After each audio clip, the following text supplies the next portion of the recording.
విజయనగరం జిల్లా Bhogapuram ZPH school science master Muddana Srinivasarao తమ వద్ద లక్షల రూపాయలు అప్పుగా తీసుకుని మోసం చేశాడంటూ బాధితులు ఫిర్యాదు చేశారు. తమకు జరిగిన అన్యాయంపై న్యాయం చేయాలంటూ బాధితులు ఈరోజు కలెక్టరేట్లో జరిగిన గ్రీవెన్స్లో వినతి పత్రం అందజేశారు. సుమారు 10 కోట్ల రూపాయలు తీసుకుని అడిగితే సమాధానం చెప్పడం లేదని వాపోయారు.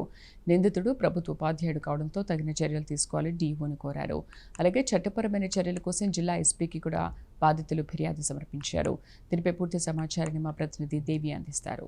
విజయనగరం జిల్లా భోగాపురం జెడ్పీ హై స్కూల్లో సైన్స్ మాస్టర్ గా పనిచేస్తున్నటువంటి ముద్దాన శ్రీనివాసరావు అనే వ్యక్తి తమ వద్ద కోట్ల రూపాయల డబ్బులు తీసుకొని మోసం చేశాడంటూ కూడా బాధితులు అయితే ఈ రోజు కలెక్టర్ గ్రీవెన్స్ లో వినతి పత్రం ఇవ్వడం జరిగింది. ఎస్పీ గ్రీవెన్స్ కూడా వెళ్లి కంప్లైంట్ ఇవ్వడం జరిగింది. అసలు ఏం జరిగింది, ఎలా మోసపోయారు, 10 కోట్లు అంటే సామాన్య విషయం కాదు, అసలు ఏం జరిగింది అనే విషయాన్ని ఎవరైతే బాధితులు ఉన్నారో వారు మనతో పాటు ఉన్నారు, వారిని అడిగి తెలుసుకుందాం. అమ్మ చెప్పండి, అసలు ఈ ముద్దాన శ్రీనివాసరావు అనే మాస్టర్ మీకు ఏ విధంగా తెలుసు, ఏ విధంగా పరిచయం?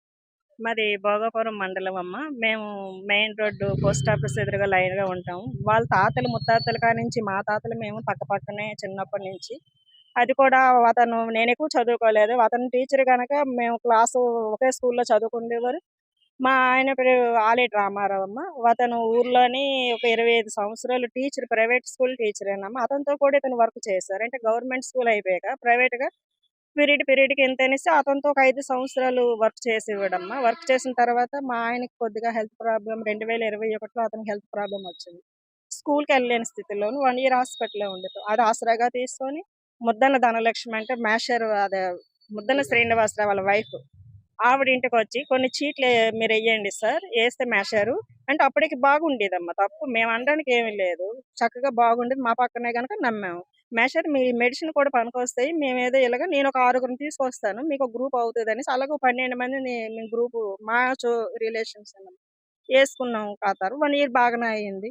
తర్వాత 1 ఇయర్ తర్వాత కొద్దిగా అమౌంట్ పాడిన వాళ్ళ దగ్గర వడ్డీలకు తీసుకోవడం, నోట్లు ఇవ్వడం, వాళ్ళకి చెక్కులు ఇవ్వడం మేము మధ్యనే ఉండేవారు.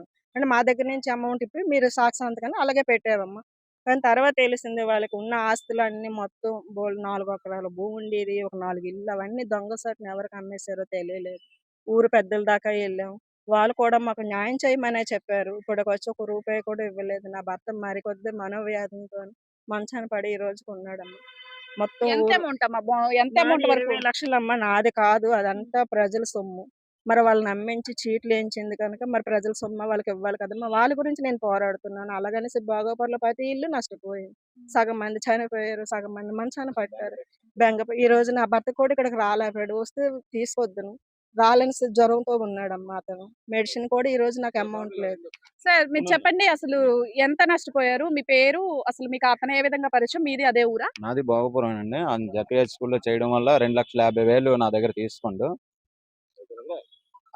ఇల్లు కట్టి అందరికి ఇల్లు చూపించేసి అందరికడ కలెక్షన్ చేశాడు. ఏమనంటే ఇంట్లో దిగుతాను, నీకు ఇల్లు అయిపోగానే ఇచ్చేస్తానని చెప్పేసి నాకు 2,50,000 తీసుకుంటూ నేను అలాగ అడిగితే ఒక 60,000 రూపాయలు నాకు అమౌంట్ ఇచ్చాడు. అంత తప్ప ఒక రూపాయి మరి ఇవ్వలేదు. పోలీస్ స్టేషన్కి వెళ్ళాము, పెద్ద మనుషుల ద్వారా పెట్టాం. పెద్ద మనుషుల ద్వారా కూడా ఆడికి ఇమ్మని చెప్పారు, ఆడేమీ ఇవ్వలేదు. లోన్ అయితే ఇస్తానని చెప్పాడు. లోన్ 33 లక్షలు లోన్ అయింది, కానీ ఎవరికి ఒక రూపాయి ఇవ్వలేదు. తర్వాత పోలీస్ స్టేషన్కి వెళ్ళాం. పోలీస్ స్టేషన్కి వెళ్తే సిఏ గారు ఆయన పిలిపించి మాట్లాడారు. ఏమనంటే ఆడు చచ్చిపోతున్నా అంటే అక్కడ ఏ అమౌంట్ లేదంట అని చెప్పేసి అన్నారు. అన్న తర్వాత మరి అక్కడ న్యాయం ఇన్ని జరగదు. డబ్బులు ఏం చేశారు మరి? ఇన్ని డబ్బులు మీరు 10 కోట్ల రూపాయల వరకు అని అంటున్నారు.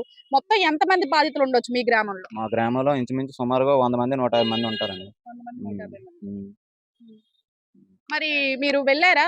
పోలీస్ స్టేషన్ కి వెళ్ళారు, పెద్ద మనుషుల దగ్గర వెళ్ళారు, వాళ్ళ దగ్గరికి వస్తున్నాను ఏం చెప్తున్నాడు?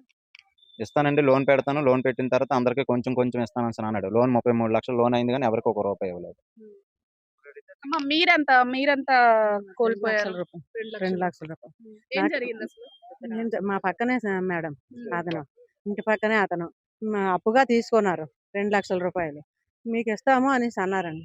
నాకైతే భర్త లేడు, 2 ఆడపిల్లలు, మేము కష్టపడి బతుకుతున్నాం. సరే ఏమైపోదు, మేము ఇచ్చేస్తాము అని అన్నారండి. ఇప్పుడు అడిగితే రేపు మాపు అంటానండి, లోన్ పెట్టాక ఇస్తాము అన్నారు. అది కూడా ఇవ్వలేదు. అడిగితే మాకు ఇప్పుడు ఏం లేవు, మేము ఇప్పుడు ఏం చేయలేమని చేతులు ఎత్తేస్తాను. అలా మాకు ఏదైనా న్యాయం జరుగుతుంది. మీరు అసలు ఇప్పుడు ఏం కోరుకుంటున్నారు? కలెక్టర్ గ్రీవెన్స్ వచ్చి మీరు ఏం వినతి పత్రం ఇచ్చారు ఏంటి? మా అందరికీ న్యాయం జరిగేటట్టు చూడమని మేము కోరుకుంటాను సార్. మా సభ్యులందరికీ న్యాయం జరగాలండి, మాకనే కాదు అందరికీ జరగాలి. వాళ్ళ వల్ల మేము చాలా నష్టపోయాము అందరం. మొత్తం మా భోగాపురం మండలం అంతా ఎక్కువ, మా గ్రామం మా గ్రామం అంతా నష్టపోయింది వాళ్ళ వల్ల. అందుకు మా అందరికీ దయచేసి అందరికీ వేడుకుంటున్నాము. మాకు మాత్రం న్యాయం జరిగేటట్టు చూడండి. ఎవరెవరికి కంప్లైంట్ ఇచ్చారు ఇక్కడ? ఇక్కడ కలెక్టర్ గారికి ఇచ్చామండి. విద్యాశాఖ మంత్రి గారికి ఇచ్చాము. ఇంకా డీఎస్పీ గారికి, డీఈఓ గారికి ఇస్తున్నాం. చూశారు కదా, భోగాపురం జెడ్పీ హై స్కూల్లో పనిచేస్తున్నటువంటి ముద్దాన శ్రీనివాసరావు అనే ఒక మాస్టారు, సైన్స్ మాస్టారు తమ వద్ద నుంచి డబ్బులు తీసుకొని, అంటే ఇంటి పక్కన చుట్టాలు పక్కనే ఉన్నారు, చిన్నప్పటి నుంచి తెలుసు అనే ఒకే ఒక ఉద్దేశంతో వీరు లక్షల రూపాయలు ఒక గ్రామంలో అయితే 150 నుంచి 200 మంది వరకు కూడా బాధితులు ఉన్నాము, సుమారు 10 కోట్ల రూపాయల వరకు కూడా మా వద్ద నుంచి తీసుకొని ఇప్పుడు అడుగుతుంటే ఇవ్వని పరిస్థితి. మేము పెద్ద మనుషుల దగ్గరికి వెళ్ళాము, పోలీస్ స్టేషన్కి వెళ్ళాం, కానీ మాకు న్యాయం జరగట్లేదని చెప్పి ఈ రోజు కలెక్టర్ గ్రీవెన్స్, అలాగే ఎస్పీ గారికి, అదే విధంగా డిఈఓ గారికి కూడా వినతి పత్రం ఇవ్వడం జరిగింది. మాకు న్యాయం చేయాలంటూ కూడా బాధితులు కోరుకున్న పరిస్థితి అయితే ఇక్కడ నెలకొంది. కెమెరా పర్సన్ కిషోర్ తో దేవి, ప్రైమ్9 న్యూస్, విజయనగరం నుంచి.